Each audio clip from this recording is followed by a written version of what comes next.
Hey everybody, my name is Rita. I'm a registered dietitian. Today I want to talk to you guys about prebiotics. So, not to be confused with probiotics, prebiotics are the food for the bacteria that live in our digestive tracts. Prebiotics are nutrients that cannot be digested by the normal human digestive system, so we rely on these organisms to break them down.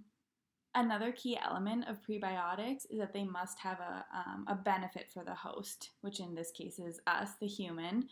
If prebiotics are digested by bacteria but do not have an effect or have a negative effect, then we don't consider them prebiotics. So, most of the prebiotic foods that we see come from carbohydrates. We classify carbohydrate foods into a couple different groups. The first group we see is fructans. The second group is called galacto-oligosaccharides.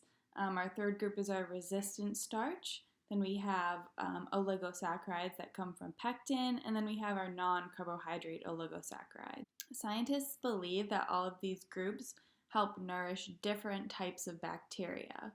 So this just speaks to the importance of a varied diet in order to maximize your health.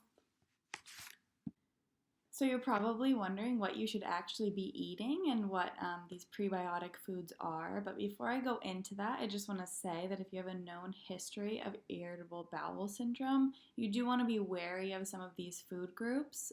They have been known to cause some inflammation in people with IBS.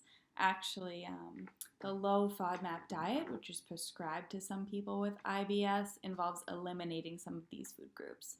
Even if you don't have IBS, you may have some sensitivity, so it's always good to start slow and use small portions of any of these high fiber foods.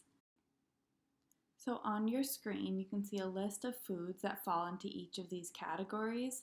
The lists aren't completely comprehensive. There are actually a lot of foods that contain these fibers, but these are just the top sources that I'm highlighting for you guys.